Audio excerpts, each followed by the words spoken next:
All right, jurors, I'm going to give you the instructions now in the law. But first, I want to thank you for serving on this jury and for being so attentive. You'll soon deliberate for the purpose of reaching a verdict, but before you do that, it's my responsibility to give you the instructions concerning the law. These instructions are divided into 3 parts. The first part, general instructions that are provided in every criminal case. The second part, specific instructions concerning the crimes alleged in this case. And third, guidelines for your deliberations.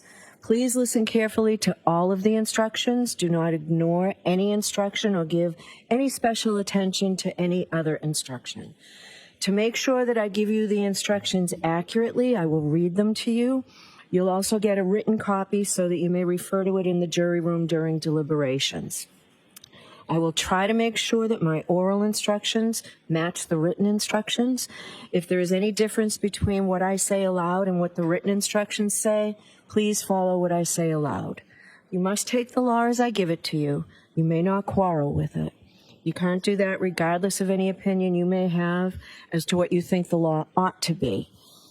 Lawyers or witnesses may suggest something about the law. That's not necessarily the law. That's because it's my responsibility as the judge and mine alone to instruct you what the law is. I'll now turn to part 1 of these instructions, which are general instructions that apply to all criminal cases. As I've explained to you at the beginning of the trial, there is a fundamental rule that applies to all criminal cases, including this case. Every person who is accused of a crime is presumed to be innocent of that crime. Ms. Reed is presumed innocent of the charges in this case. That means you must consider Ms. Reed to be innocent unless the prosecution has proved beyond a reasonable doubt through evidence presented at this trial that Ms. Reed committed the crimes charged. I'll explain what I mean by reasonable doubt in a moment. Ms. Reed does not have to do anything to convince you that she is innocent. She does not have to explain anything. She does not have to testify, call, or question witnesses, or provide any evidence at all, because you must presume she is innocent.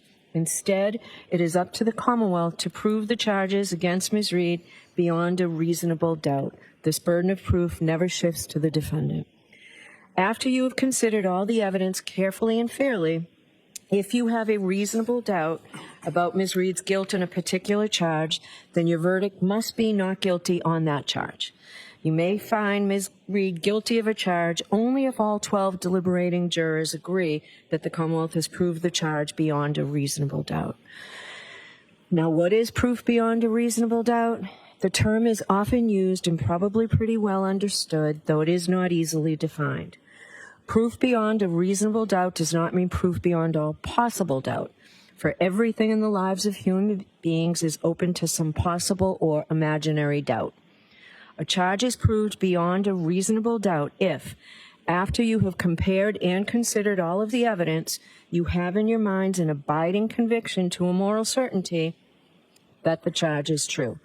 When we refer to moral certainty, we mean the highest degree of certainty possible in matters relating to human affairs, based solely on the evidence that has been put before you in this case. I have told you that every person is presumed to be innocent unless and until he or she is proved guilty, and that the burden of proof is on the Commonwealth. If you evaluate all the evidence and you still have a reasonable doubt remaining, the defendant is entitled to the benefit of that doubt and must be acquitted. It is not enough for the Commonwealth to establish a probability, even a strong probability, that the defendant is more likely to be guilty than not guilty. That is not enough. Instead, the evidence must convince you of the defendant's guilt to a reasonable and moral certainty, a certainty that convinces your understanding and satisfies your reason and judgment as jurors who are sworn to act conscientiously on the evidence. This is what we mean by proof beyond a reasonable doubt. How do you decide whether the Commonwealth has proven that each element of an indictment is true beyond a reasonable doubt? Let's talk about the roles we all have. First, the function of the jury. You are the most important people in this room. It all begins and ends with your function. You will determine the facts in this case, and that is your job and yours alone. You are the sole and exclusive judges of the facts. If there are any conflicts in the testimony, it is your job to resolve those conflicts if you can do so. Once you determine the facts, it is your duty to apply those facts to the law as I explain it to you, and to determine whether the Commonwealth has proven its case beyond a reasonable doubt. You must decide the facts solely and entirely on the evidence as you have seen, heard in this courtroom, and on nothing else. No prejudice, no bias, no fear, no favor. You must not be swayed by personal likes or dislikes. Your deliberations are no place for emotion, sympathy, passion, or prejudice. The Commonwealth and Karen Reed have a right to have the case judged by fair and impartial jurors. All parties who come before the court stand as equals before you. Therefore, your verdicts must be based on the law as I'm giving it to you, and on the evidence and the facts that you find, and nothing else. You cannot allow yourselves to be influenced by any personal feelings you may have about the nature of the crimes with which Ms. Reed has been charged or the consequences of your verdict. Just the cool, reflective, and impartial sifting of the evidence so that here in this courtroom, justice may be done. Your focus is on the evidence. I am the judge of the law. My job is to teach you the law that you must follow in the case. However, I have no opinion about how you should decide this case. You should not consider anything I have said or done during this trial as reflecting any opinion by me about how you should decide this case.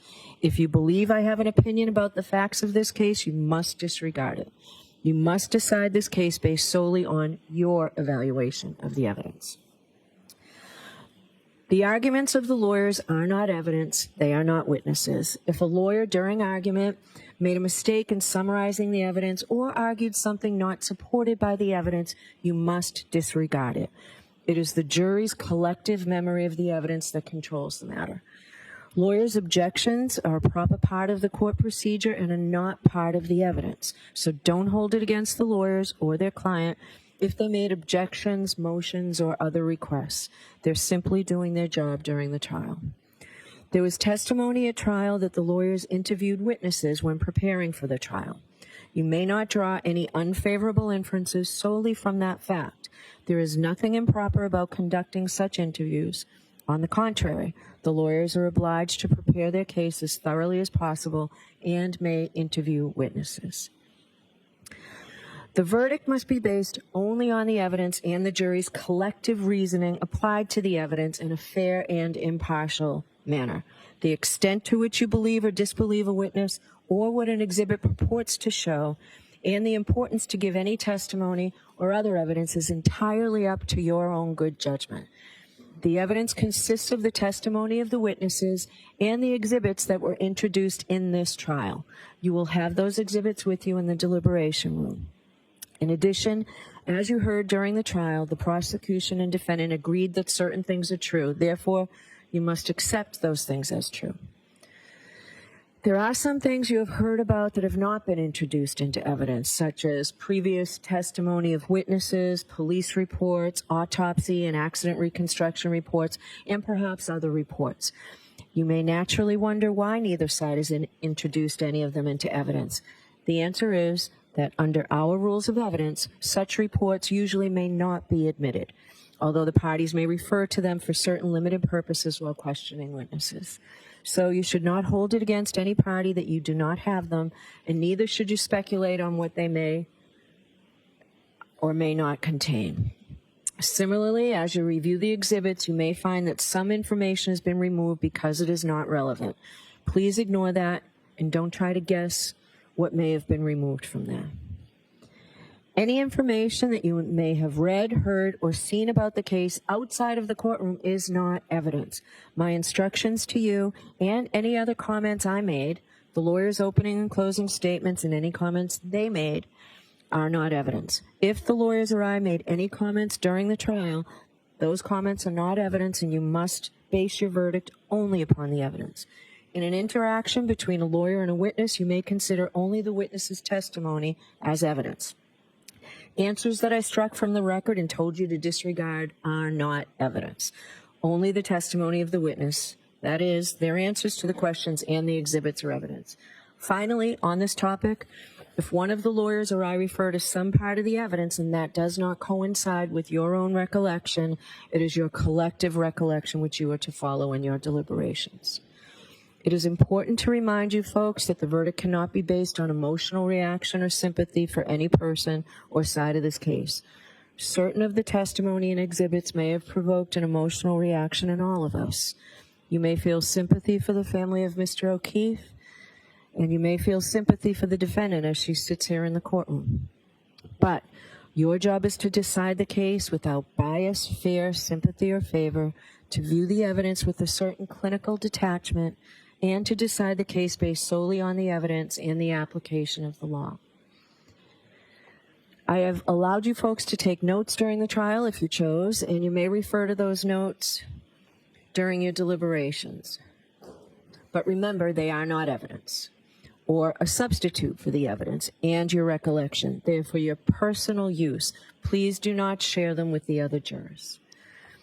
Please consider the evidence as a whole. Do not make up your mind about what the verdict should be until after you've gone to the jury room to decide the case and you and your fellow jurors have discussed the evidence.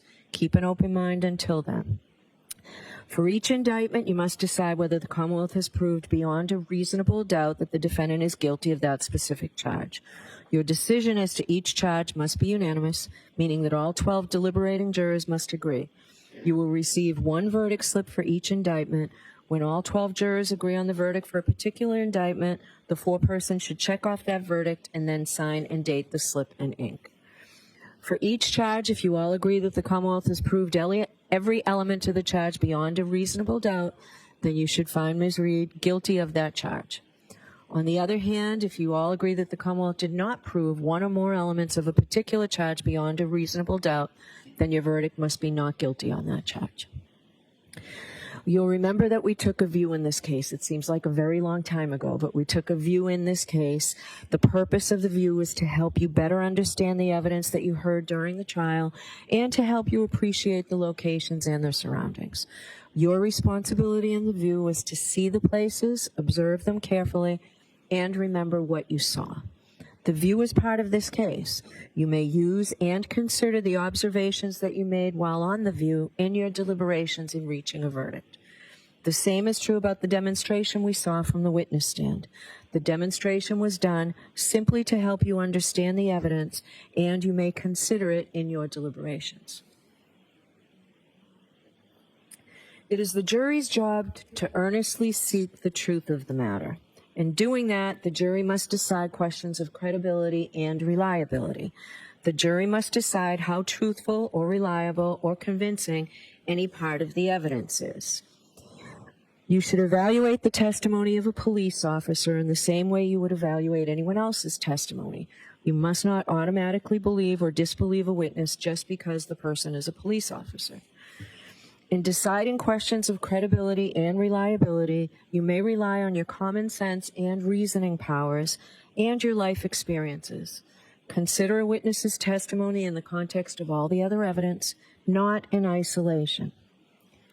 You may consider the demeanor, candor, and appearance of the witness in testifying. Who was the witness? What relationship did they have to the case, to the other witnesses or parties? Did the witness have any bias, reason, or motive to give false or shaded testimony? If so, you may consider that bias or motive in your deliberations and ultimately as to whether or not it impacts the credibility of the witnesses and the assessment of the evidence presented. Is the witness someone likely to give an honest and impartial account? Consider not just whether the witness was honest, but also whether the witness's testimony was accurate and reliable, or honestly mistaken. A prior statement by a witness, if inconsistent with his or her trial testimony in any way, may be considered on the witness's credibility and reliability, and only for this purpose. Also, if there has been a suggestion that a witness recently contrived their testimony, you may take into account any earlier statement the witness made which was consistent with their present testimony. The prior statement is relevant only as to the witness's credibility and reliability, and only for this purpose. You have heard some evidence suggesting that the Commonwealth did not conduct certain scientific tests or otherwise follow standard procedure during the police investigation. This is a factor you may consider in evaluating the evidence presented in this case. With respect to this factor, you should consider 3 questions. First, whether the omitted test or other actions were standard procedure or steps that would otherwise normally be taken under the circumstances. Second, whether the omitted tests or actions could reasonably have been expected to lead to significant evidence of the defendant's guilt or innocence. And third, whether the evidence provides a reasonable and adequate explanation for the omission of the test or other actions. If you find that any omissions in the investigation were significant and not adequately explained, you may consider whether the omissions tend to affect the quality, reliability, or credibility of the evidence presented by the Commonwealth. All of these considerations involve factual determinations that are entirely up to you. And you are free to give this matter whatever weight, if any, you deem appropriate based on all the circumstances. During the trial, I gave you some instructions on how you were to consider some of the evidence you heard, and importantly, how you are not to consider the evidence. I'm going to summarize those limiting instructions here. Ms. Reed is not charged with committing any crime other than the charges contained in the indictments. You've heard evidence about interactions that Ms. Reed may have had with Mr. O'Keefe in Aruba and others in Aruba. The evidence was admitted solely for your consideration as evidence of the nature of the defendant's relationship with Mr. O'Keefe and whether it goes to her knowledge or intent or motive on January 29, 2022. You may not consider the evidence as proof that she has a criminal personality or bad character. You may not take the defendant's prior acts as a substitute for proof that the defendant committed the crimes charged here, or to conclude that if she committed the acts in Aruba, she must have committed the offenses with which she is charged here. You can only use the evidence for the limited purpose of how it goes to the defendant's state of mind, motive, and the nature of her relationship with John O'Keefe. Before you consider any electronic communication in your deliberations, you must first find that it is more likely true than not that the persons who authored the electronic communications were in fact John O'Keefe, Ms. Reed, Michael Proctor, Brian Higgins, or others alleged to have authored or created them. If you do not find it is more likely true than not that the persons alleged to have authored or transmitted or created the communications were the persons alleged to have done so, then you may not consider the electronic communication in deciding the case. Photographs have been entered into evidence, and in some instances, those photographs will be inside an envelope when they go back to you to the deliberation room. The photographs may be graphic and unpleasant. As I told you when you first saw them, your verdict must not in any way be influenced by the fact that these photographs may be graphic or unpleasant. The defendant is entitled to a verdict based solely on the evidence and not one based on pity or sympathy. Consider a photograph only as it may show a medical condition, the nature of the injuries, or the details of the incident itself. You heard evidence of statements made by John O'Keefe. These statements were admitted only for a limited purpose of establishing John O'Keefe's state of mind. You are not to consider this testimony as proof that the defendant has bad character or propensity to commit crimes. The testimony of witnesses recounting conversations with Mr. O'Keefe or messages the defendant's phone received from him can only be used as they go to the defendant's motive or intent on January 29th, and only if you find that Ms. Reed was aware of Mr. O'Keefe's state of mind at the time of the crime and would be likely to respond to it. There need not be direct evidence that the defendant learned of Mr. O'Keefe's state of mind, so long as you can reasonably infer from the evidence that she did learn of it. Now, you have heard testimony about statements allegedly made by Ms. Reed. Before you may consider any such statement, you're going to have to make a preliminary determination whether it can be considered as evidence or not, and for what purpose it may be used. You may not consider any such statement in your deliberations for the truth of any such statement unless, from all of the evidence in the case, The Commonwealth has proven beyond a reasonable doubt that the defendant made the statement that she's alleged to have made, and that she made it voluntarily, freely, and rationally.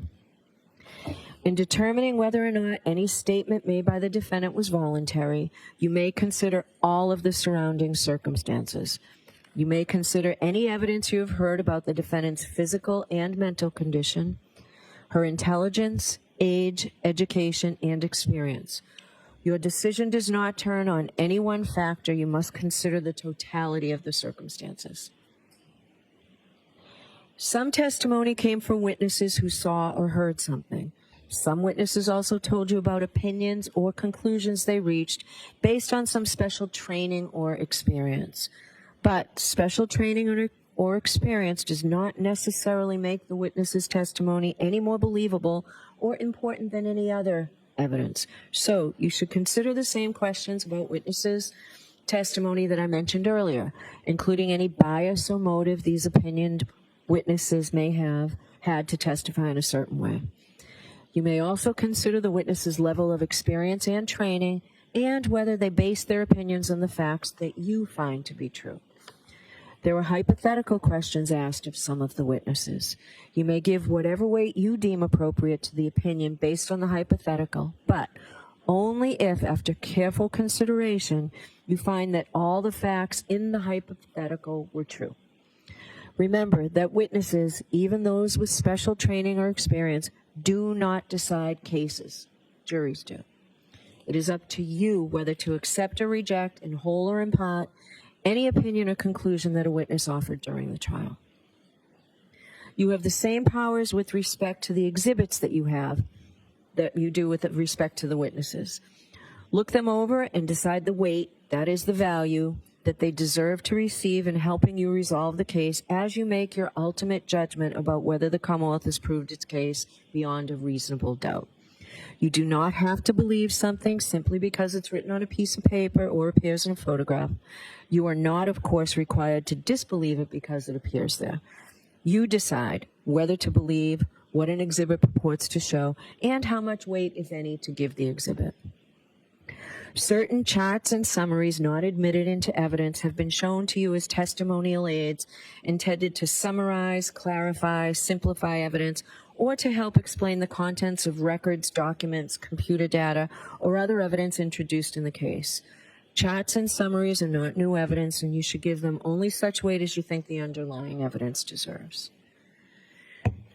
So you've heard me talk about sources of evidence in this case. Those are the tools that you have to decide the case. Now, with that evidence in mind, what can you do with it? As jurors, you may bring to bear all your knowledge and experience. You don't check your common sense at the door to the jury room. Just the reverse. I instruct you to use your common sense. Give the evidence a reasonable and fair construction in the light of your common knowledge and experience. In determining the facts in this case, you may draw reasonable inferences from the evidence that you believe because you're entitled to rely upon both direct and indirect or circumstantial evidence. Direct evidence is evidence of what a witness claims to have seen or heard or touched or somehow perceived with their own senses. Indirect or circumstantial evidence exists where a witness does not testify directly to the fact that is sought to be proven, but you are provided with evidence of other facts and then asked to draw reasonable inferences from them about the fact that's sought to be proved. Such inferences may be considered with all of the other evidence in reaching your verdict. Indirect or circumstantial evidence alone is sufficient to establish guilt beyond a reasonable doubt. Now, what do I mean by an inference? An inference is a logical deduction or conclusion that you may, but are not required to draw from evidence that you have accepted as believable. Inferences are little steps in reasoning, steps in which you take some known information, apply your experience in life to it, and then draw a conclusion. Sometimes you can draw more than one inference. You have to decide which inferences are reasonable and decide which seem more reasonable to you. Remember, when you're dealing with inferences, you never have to infer anything. You may, but do not have to draw inferences whatsoever. An inference drawn from indirect or circumstantial evidence need not be necessary or inescapable, but any inference which you do draw must be reasonable and possible. It must be logical. It must be a natural one, which is not too remote in the ordinary course of events. You may not guess. You may not speculate. You may not engage in surmise. You should not pile inference upon inference until the pile gets so high that it tips over logically, or that the chain gets so weak that it doesn't hold together anymore. When you run through your inferences, check the starting point and the ending point to make sure that they're still reasonable. Further, when the evidence tends to equally give rise to either of two inconsistent propositions, the Commonwealth has established neither proposition. In order to convict the defendant, you must find that all of the evidence and the reasonable inferences that you have drawn, taken together, prove that she is guilty beyond a reasonable doubt. Let me give you an example of an inference. Suppose that the issue you must decide is whether the U.S. Postal Service delivered the mail today. If you go home and someone in your household hands you the mail and states that they observed the letter carrier deliver the mail and retrieved it from the mailbox, this would be direct evidence that the U.S. Postal Service delivered the mail. The witness perceived the events with his or her own senses and told you what he or she observed. The issue you would have to decide is whether that witness was credible. On the other hand, if you go home from court and find mail in the mailbox, you may infer that it was delivered by the U.S. Postal Service today. You draw this reasonable inference based on the following known facts. The mailbox was emptied yesterday. You know that the mail is delivered by the U.S. Postal Service Monday through Saturday. The letters in the box are postmarked. You have exactly the same power in this case. Not the power to speculate or to guess, but the power to draw reasonable inferences warranted by the evidence in the fashion I've just described. You may have noticed that Ms. Reed did not testify at this trial. Defendant has an absolute right not to testify, since the entire burden of proof in this case is on the Commonwealth to prove that the defendant is guilty. It is not up to the defendant to prove that she is innocent. The fact that Ms. Reed did not testify has nothing to do with the question of whether she is guilty or not guilty. You are not to draw any adverse inference against the defendant because she did not testify. You're not to consider it in any way or even discuss it in your deliberations. You must determine whether the Commonwealth has proved its case against the defendant based solely on the testimony of the witnesses and the exhibits. Now that completes the first part of my instructions. Now I'm going to turn to the elements of the charges against Ms. Reed. The Commonwealth has alleged that on January 29, 2022, Ms. Reed did assault and beat John O'Keefe with the intent to murder him, and by such assault and battery did kill and murder John O'Keefe. So in that indictment, Ms. Reed is charged with second-degree murder. Now I just want to tell you that our Supreme Judicial Court has promulgated jury instructions on homicide charges that I have to read verbatim. So I want to make sure to do that right. So murder in the second degree. In order to prove murder in the second degree, the Commonwealth must prove the following elements. 1, the defendant caused the death of John O'Keefe.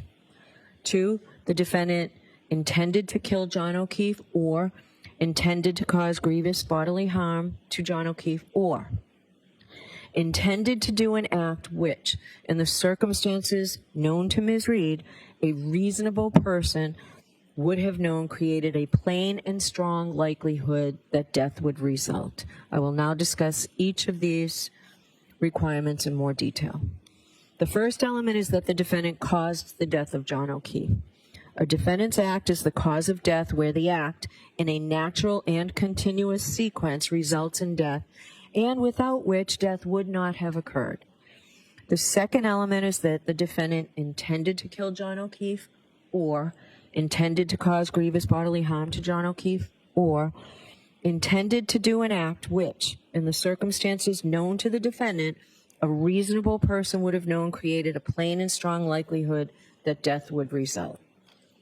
As you can see, the second element has 3 sub-elements, which I shall call prongs, and the Commonwealth satisfies its burden of proof if it proves any one of these 3 prongs beyond a reasonable doubt. The first prong is that the defendant intended to kill John O'Keefe. This means that the defendant consciously and purposefully intended to cause John O'Keefe's death. The second prong is that the defendant intended to cause grievous bodily harm to John O'Keefe. Grievous bodily harm means severe injury to the body. The third prong is that the defendant intended to do an act which, in the circumstances known to the defendant, a reasonable person would have known created a plain and strong likelihood that death would result. Let me help you understand how to analyze this third prong. You must first determine whether the defendant intended to perform the act that caused the victim's death.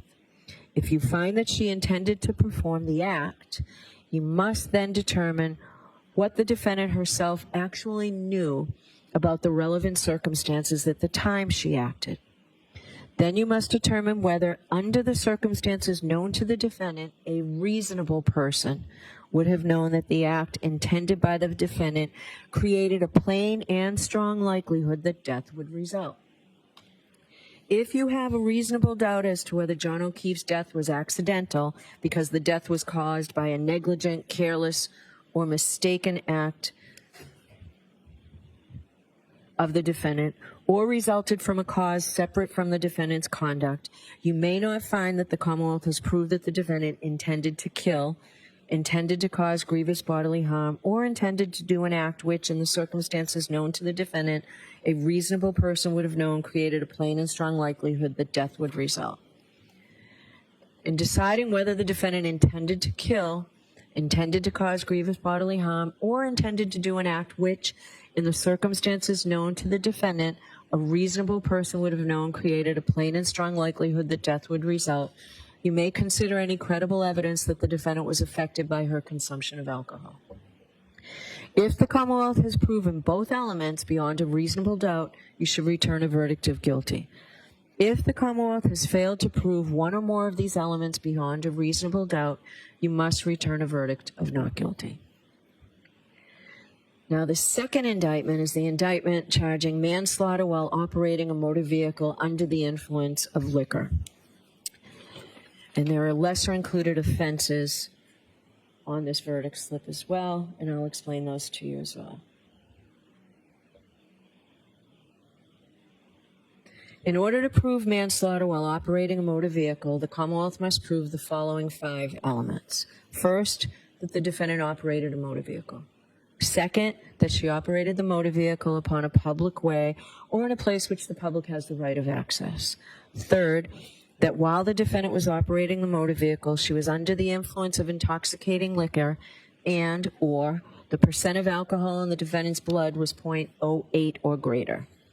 Fourth, that the defendant operated the vehicle wantonly or recklessly so as to create a high degree of likelihood that substantial harm will result to another.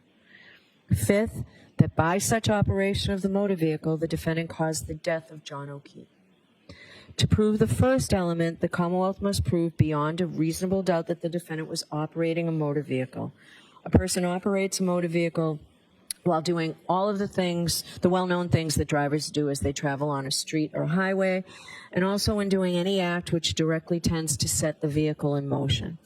A person is operating a motor vehicle whenever they are in the vehicle and intentionally manipulate some mechanical or electrical part of the vehicle, like the gear shift or the ignition, which alone or in sequence will set the vehicle in motion. To prove the second element, the Commonwealth must prove beyond a reasonable doubt that the defendant operated a motor vehicle in a public way. Any street or highway that is open to the public and is controlled and maintained by some level of government is a public way. This would include, for example, interstate and state highways, as well as municipal streets and roads. In determining whether any particular street or road is a public way, you may consider evidence, if any, about whether it has some of the usual indications of a public way. For example, whether it is paved, whether it has street lights, street signs, curbing, and fire hydrants, whether there are buildings along the street, whether it has any crossroads intersecting it, whether it is publicly maintained. To prove the third element, the Commonwealth must prove beyond a reasonable doubt that while operating a motor vehicle, the defendant was under the influence of intoxicating liquor, that is alcohol, and or the percent of alcohol in the defendant's blood was 0.08 or greater. I will now instruct you on both theories.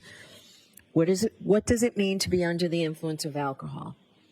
It is not illegal to drive after consuming alcohol as long as the operator is not under the influence of alcohol. However, neither does someone have to be drunk to be under the influence of alcohol.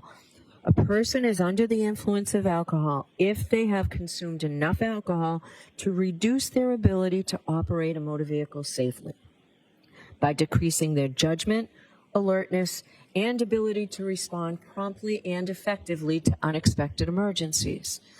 The amount of alcohol necessary to do this may vary from person to person. The Commonwealth is not required to prove that the defendant actually drove in an unsafe or erratic manner, but it is required to prove that the defendant's ability to drive safely was diminished by alcohol. You may rely on your experience and common sense about the effects of alcohol. You should consider any believable evidence about the defendant's alleged consumption of alcohol, as well as the defendant's appearance, condition, and behavior. In deciding this theory of whether the defendant operated a motor vehicle under the influence of alcohol, you may also consider whether a blood test showed that the defendant had consumed alcohol. However, no matter what the reading is, the blood test is not sufficient by itself to prove that the defendant was under the influence of alcohol. Under the second theory, the Commonwealth must prove beyond a reasonable doubt that at the time of operation, the percent of alcohol in the defendant's blood was 0.08 or greater. The Commonwealth may prove a person's blood alcohol level by a chemical test or analysis of their breath or blood.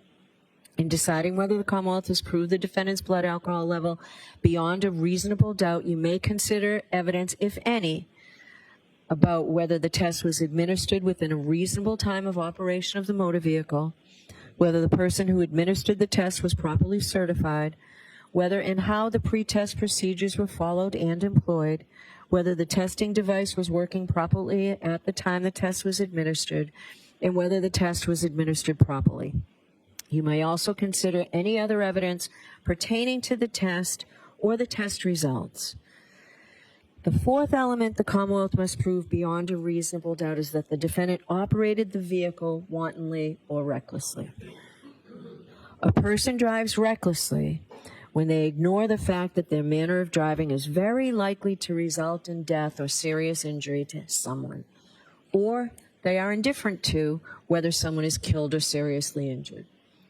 It is not enough for the Commonwealth to prove that the defendant acted negligently, that is, acted in a way that a reasonably careful person would not. It must be shown that the defendant's actions went beyond mere negligence and amounted to recklessness.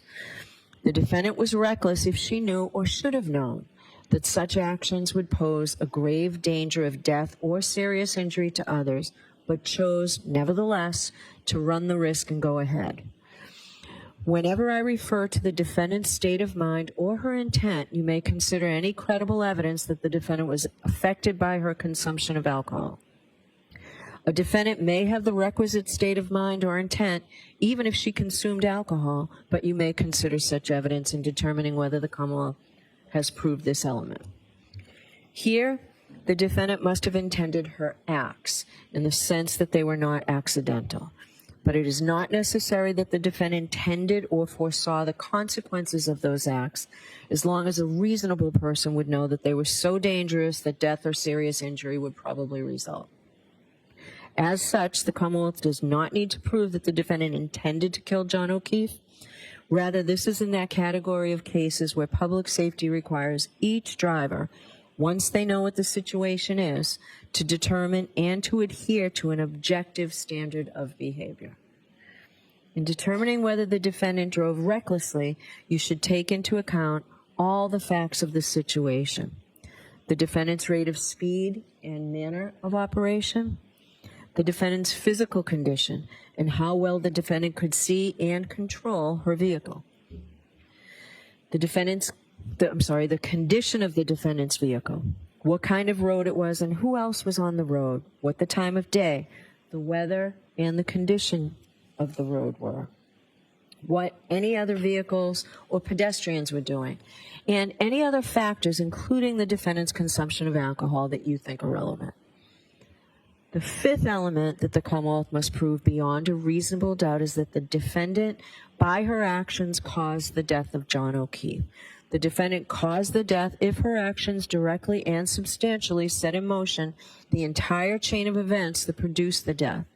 A defendant's act is the cause of death where the act is a natural and continuous sequence results in death, and without which death would not have occurred. If the Commonwealth has proven all 5 elements beyond a reasonable doubt, you should return a verdict of guilty. If the Commonwealth has failed to prove one or more of these elements beyond a reasonable doubt, you must return a verdict of not guilty. Now, the lesser offense of manslaughter while operating a motor vehicle under the influence of liquor includes the lesser offense of involuntary manslaughter.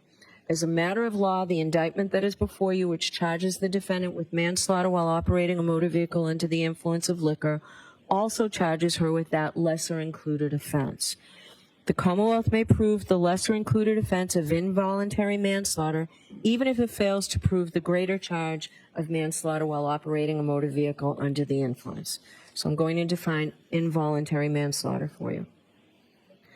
To prove that the defendant is guilty of involuntary manslaughter because of wanton or reckless conduct, the Commonwealth must prove the following elements beyond a reasonable doubt. First, that the defendant caused John O'Keefe's death. Second, that the defendant intended the conduct that caused John O'Keefe's death. And third, the defendant's conduct was wanton or reckless. I will now discuss each element in detail. The first element is that the defendant caused the death of John O'Keefe. Remember, Ms. Reed caused John O'Keefe's death if her actions directly and substantially set in motion the entire chain of events that produced the death. A defendant's act is the cause of death where the act in a natural and continuous sequence results in death, and without which death would not have occurred. The second element is that the defendant intended the conduct that caused the death. The Commonwealth is not required to prove that the defendant intended to cause the death. You may consider any credible evidence that the defendant was affected by her consumption of alcohol. The third element is that the defendant's conduct was wanton or reckless. Wanton or reckless conduct is conduct that creates a high degree of likelihood that substantial harm will result to another.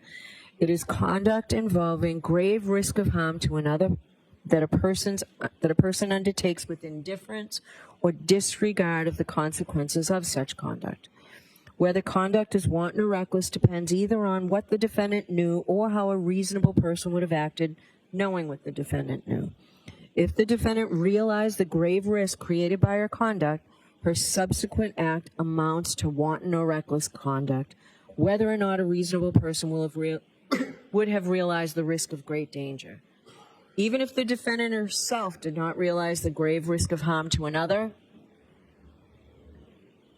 the act would constitute wanton or reckless conduct if a reasonable person, knowing what the defendant knew, would have realized the act posed a risk of grave danger to another. It is not enough for the Commonwealth to prove the defendant acted negligently, that is, in a manner that a reasonably careful person would not have acted. The Commonwealth must prove that the defendant's actions went beyond negligence and amounted to wanton or reckless conduct, as I have defined that term. In deciding whether the defendant knew or should have known her conduct created a high degree of likelihood that substantial harm would result to another, you may consider any credible evidence that the defendant was affected by her consumption of alcohol. A defendant may have the requisite knowledge even if she consumed alcohol, but you may consider such evidence in determining whether the Commonwealth has proved this element. Now, the offense of manslaughter while operating a motor vehicle under the influence of liquor also includes the lesser offense of motor vehicle homicide, felony OUI, and negligence. As a matter of law, the indictment that is before you that charges the defendant with manslaughter while operating a motor vehicle under the influence of liquor also charges her with the lesser included offense, The Commonwealth may prove the lesser included charge of motor vehicle homicide, even if it fails to prove the greater charge of manslaughter while operating a motor vehicle under the influence of liquor. You may find the defendant guilty of motor vehicle homicide only if you are not convinced beyond a reasonable doubt that the defendant is guilty of manslaughter, and you are convinced beyond a reasonable doubt that the defendant is guilty of motor vehicle homicide. On the verdict slip, that just means you start from the top and you work your way down. In order to prove the defendant guilty of motor vehicle homicide, the Commonwealth must prove the following 5 elements beyond a reasonable doubt. First, that the defendant operated a motor vehicle. Second, that she operated the motor vehicle upon a public way or in a place in which the public has the right of access. Third, that while the defendant was operating the motor vehicle, she was under the influence of intoxicating liquor and or the percent of alcohol in the defendant's blood was 0.08 or greater. Fourth, that while operating a motor vehicle, the defendant did so in a negligent manner so that the lives or safety of the public might be endangered. Fifth, that by such operation of the motor vehicle, the defendant caused the death of John O'Keefe. Elements 1, 2, 3, and 5 are the same as manslaughter while under the influence of alcohol, as previously instructed a few moments ago. The difference between manslaughter while operating under the influence and motor vehicle homicide is the fourth element, so I'll focus on that. To prove the fourth element of motor vehicle homicide, the Commonwealth must prove beyond a reasonable doubt that the defendant drove negligently in a manner that might have endangered the lives or safety of other people. A person acts negligently when she fails to use due care. That is, when they act in a way that a reasonable person would not act. This can happen either by doing something that a reasonable person would not do under the circumstances, or by not doing something that a reasonable person would do. The defendant acted negligently if she drove in a way that a reasonable person would not have, and by doing so created an unnecessary danger to other people, a danger that she could have avoided by driving more carefully. The defendant's intent does not matter, so do not consider it in determining whether or not the defendant was negligent. There is no requirement that the Commonwealth show that the defendant intended to act negligently or unlawfully. Under our laws, public safety requires each driver to determine and to adhere to an objective standard of reasonable behavior. Therefore, what the defendant may or not have intended to result from her actions is irrelevant. The issue is whether or not she drove as a reasonable person would have under the circumstances. In determining whether the defendant drove negligently in a manner that might have endangered the lives or safety of other people, you should take into account evidence, if any, about the defendant's rate of speed and manner of operation, the defendant's physical condition, and how well she could see and control her vehicle, the condition of the defendant's vehicle, the kind of a road it was and who else was on the road, the time of day, the weather, and the road conditions, what any other vehicles or pedestrians were doing, and any other factors, including the defendant's consumption of alcohol, that you think are relevant. The offense of manslaughter while operating under a motor vehicle under the influence of liquor also includes the lesser offense of motor vehicle homicide, felony OUI liquor, and the lesser offense, and the lesser included offense of operating under the influence. As a matter of law, the indictment that is before you, which charges the defendant with manslaughter while operating a motor vehicle under the influence of liquor, also charges her with these lesser included offenses. So the Commonwealth may prove the lesser included charge of operating under the influence, even if it fails to prove the greater charges of manslaughter while operating a motor vehicle under the influence of liquor and motor vehicle homicide. You may find the defendant guilty of operating under the influence only if you are not convinced beyond a reasonable doubt that the defendant is guilty of manslaughter, and you are not convinced beyond a reasonable doubt that the defendant is guilty of motor vehicle homicide, but are convinced that the defendant is guilty beyond a reasonable doubt of operating under the influence. To prove the defendant guilty of operating under the influence, the Commonwealth must prove elements 1, 2, and 3 that I instructed you on motor vehicle homicide while OUI. So the third indictment is leaving the scene of an accident resulting in death. In order to prove the defendant guilty of leaving the scene of an accident resulting in death, the Commonwealth must prove 6 things beyond a reasonable doubt. First, that the defendant operated a motor vehicle. Second, that she operated a motor vehicle on a public way or in a place which the public has a right of access. Third, that the defendant knowingly collided with John O'Keefe. Fourth, that the collision caused injury to John O'Keefe, resulting in his death. Fifth, that after causing such injury, the defendant failed to stop and provide name, home address, and registration number of the motor vehicle. And sixth, that the defendant failed to do so for the purpose of avoiding prosecution or apprehension. Jurors, I've already instructed on the first and second elements. The other 4 elements should be given their plain meaning, and the parties agree that I do not need to define these any further, correct? Okay. Thank you. All right. As a general rule, you're permitted but not required to infer that a person who intentionally uses a dangerous weapon on another person intends to kill that person or cause him grievous bodily harm, or intends to do an act which, in the circumstances known to him or her, a reasonable person would know creates a plain and strong likelihood that death would result. An item that is normally used for innocent purposes can become a dangerous weapon if it is used in a dangerous or potentially dangerous fashion. The law considers an item, in this case a motor vehicle, to be used in a dangerous fashion if it is used in a way that it reasonably appears to be capable of causing serious injury or death to another person. In deciding whether an item was used as a dangerous weapon, you may consider the circumstances surrounding the alleged crime, the nature, size, and shape of the item, and the manner in which it was handled or controlled. That completes my second part of the instructions. I'm now going to turn to the third and final part, which is shorter. In order for a jury to return a verdict, that is, to reach a decision in a criminal case, the law provides that there may only be 12 persons on the deliberating jury, and you will note that there are 18 of you. To avoid the need for a new trial if one or more jurors becomes ill or is to be excused for some good reason, we customarily impanel extra jurors at the beginning of a trial, as we did in this case. Because of the anticipated and now actual length of this trial, we impaneled more jurors than are commonly impaneled. However, when you begin your deliberations, the law in Massachusetts is that only 12 jurors can deliberate. Therefore, at the conclusion of my instructions, Mr. McDermott will reduce your number to 12 on a random basis. The jurors not selected to serve in the jury will become the alternate jurors.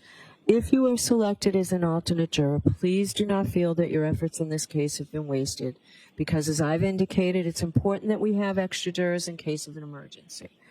If we did not impanel extra jurors and a juror became ill, or for some other reason had to be excused, we would have to try the whole case all over again with the new jury. In the event that a juror has to be excused once the jury starts deliberating, then an alternate juror will be chosen to take that juror's position, and the jury will be required to start deliberations from the beginning. Therefore, it's important that the alternates not discuss the case with anyone else, including each other. For if an alternate becomes a member of the jury for deliberations, the alternate's views should be his or her own and not be influenced by anyone else. Different states and jurisdictions use different means to select a foreperson of the jury. In some jurisdictions, the jurors select their own person. In Massachusetts, the judge is responsible for selecting the foreperson. A foreperson of a jury has been described as the first among equals. He or she is responsible for organizing the deliberations, communicating with the court if necessary during deliberations, and presenting the verdict following your deliberations. The foreperson has no greater say or vote in the jury's deliberations. However, in that sense, the juror is equal with all other jurors, based on stereotypes. Of course, your fellow jurors could be influenced by their own unstated assumptions. I'm going to ask you if you would be foreperson in this case. Thank you. I always appreciate it when people say yes before I tell you what's involved, but thank you very much. All right. So the foreperson will be given the verdict slip setting forth the charges against the defendant. 12 jurors must agree. So, all right, so I skipped the line. When you return to the jury room to deliberate, the court officers will deliver to you all the exhibits in this case, as well as the verdict slips that you'll be using in returning your verdict. So the foreperson will be given the verdict slip setting forth the charges against the defendant. 12 jurors must agree before you have a decision to any specific charge. That means that to find the defendant guilty, all 12 must agree. To find the defendant not guilty, all 12 must agree. You should consider each indictment individually and continue deliberating until you've reached a final verdict. You should not begin deliberating until all 12 jurors are together in the jury room, and should cease deliberating if any one juror is not present in the jury room. It is important that you not communicate with anyone outside the jury room about the deliberations or about anything concerning this case. Further, I remind you that no juror is better qualified to determine the truth of the facts in this case, to dispute or to deliberate on a verdict solely because of education, background, or experience. The parties and I have chosen each of you as fair and impartial jurors, and your voices have equal weight. To reach a unanimous to reach an unanimous verdict, each juror must agree. Jurors have a duty to consult with one another and to deliberate with a view to reaching an agreement, if it can be done without violence to individual judgment. At the same time, each juror must decide the case for himself or herself, but only after impartially considering the evidence with his or her fellow jurors. Don't hesitate to re-examine your views and change your opinion if convinced it is wrong. But no juror should surrender an honest conviction to the opinion of fellow jurors simply for the purpose of reaching a verdict. Although how you conduct your deliberations is up to you, I urge you not to begin by conducting an immediate straw vote. Rather, I encourage you not to take any votes before you've had completed a careful and thorough collective view of all the evidence. At this point, I want to remind you of an important issue that I raised with you at the beginning of this trial. I told you that our system of justice depends on judges like me and jurors like you being able and willing to make careful and fair decisions. All people deserve fair and equal treatment in our system of justice, regardless of their race, national origin, religion, age, ability, gender, sexual orientation, education, income level, or any other personal characteristic. I also pointed out that we all have our own built-in expectations and assumptions, even if we are not conscientiously aware of them. And I talked about some of the ways we can try to deal with them. First, slow down. Do not rush to a decision.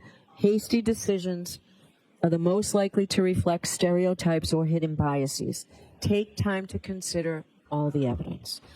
Second, as you start to draw conclusions, consider what evidence, if any, supports the conclusions you are drawing and whether any evidence casts doubt on those conclusions. Double check whether you are actually using unsupported assumptions instead of the evidence. Third, as you think about the people involved in this case, consider them as individuals rather than as members of a particular group. Fourth, I might ask myself, would I view the evidence differently if the people were from different groups, such as different racial, ethnic, or gender identity groups? Fifth, listen to your fellow jurors. They may have different points of view. If so, they may help you determine whether you are focusing on the facts or making assumptions, perhaps based on stereotypes. Of course, your fellow jurors could be influenced by their own unstated assumptions, so don't be shy or hesitant to speak up.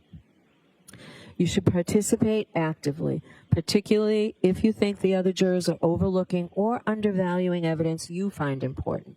In fact, when you explain your thoughts out loud to other jurors, you are also helping yourself to focus on the evidence instead of assumptions.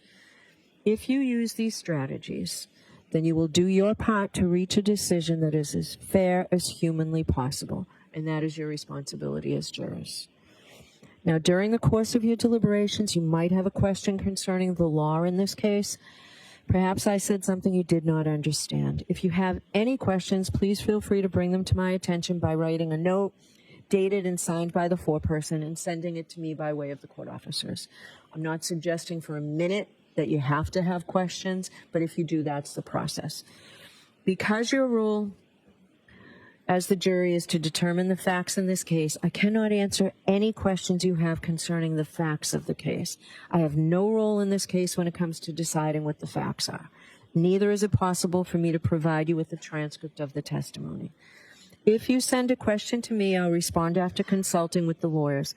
Please do not ask a court officer or anyone else to answer any questions concerning anything material to the case. Generally, we will not answer a question or take a verdict from 1 o'clock till 2 o'clock, but I think you've all waited so long to get this case, I think we can change that. But the court staff needs a luncheon break. You'll have lunch brought into you, and you can decide whether or not you want to stop your deliberations during lunch or continue and deliberate. At the end of the day, if you're still deliberating, I'll send in a note asking if you want to continue deliberating or break for the day and return the next morning. Don't tell anyone, including me, how the jury stands numerically or otherwise on the questions before you until such time as you've reached a unanimous verdict. You are going to notice shortly that the court officers are going to take an oath, and you will hear from that they too, as well as all other persons, are forbidden to communicate in any way or manner with any member of this jury on any subject touching on the merits of this case. Remember that the decision of the jury must be unanimous, and the foreperson should be certain that each member of the jury is in complete agreement with the verdict on each indictment. After the final vote of the jury, the foreperson should check the appropriate boxes as to each charge, then sign and date the verdict forms and notify the court officer when you've reached a unanimous verdict. You will then be brought back into the courtroom where the foreperson will deliver the verdicts. This will be the last time I'm going to see counsel at sidebar, but I'm required to see counsel at sidebar.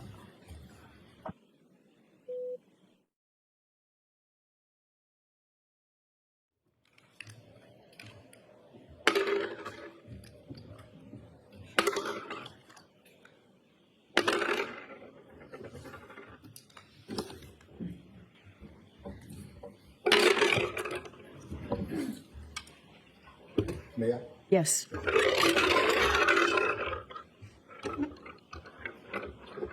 Could the juror sitting in seat number 13 step down and take your place as an alternate?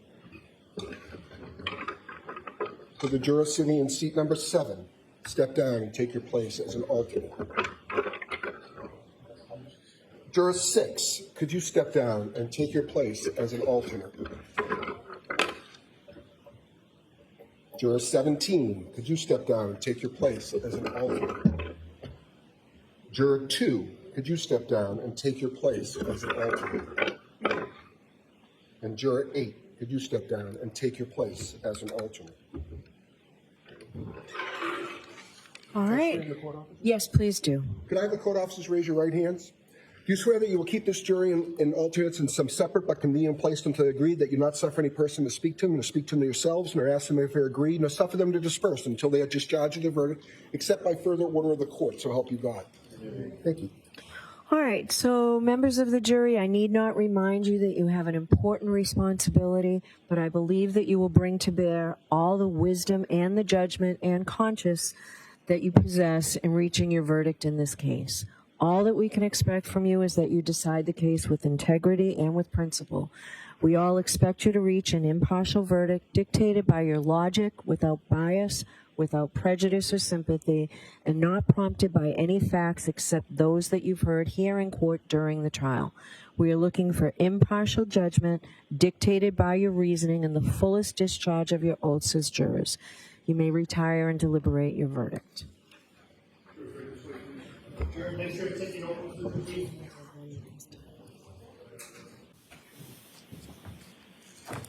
Judge, the first thing is counsel this morning and yesterday looked at exhibits, and I believe that we were pretty close. We had one exhibit that needed to be dealt with.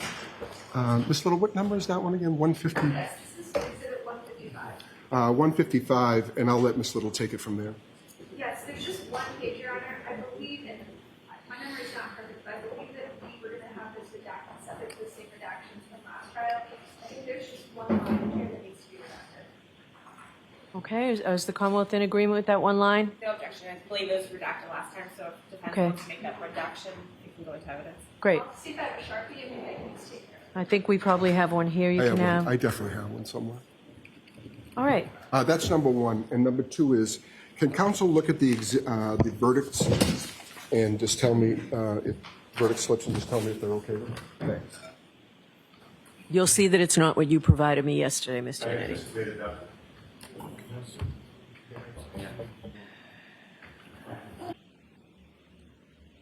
Counsel, you can keep doing that. Mr. Rose, can you raise your right hand? Do you solemnly swear that you will keep that jury in some separate but convenient place until they agree that you not suffer any person to speak to them, nor speak to them yourselves, nor ask them if they agree, nor suffer them to disperse and they are charged with their verdict, except by further order of the court, so help you God? Simply because you weren't in the room. Thank you.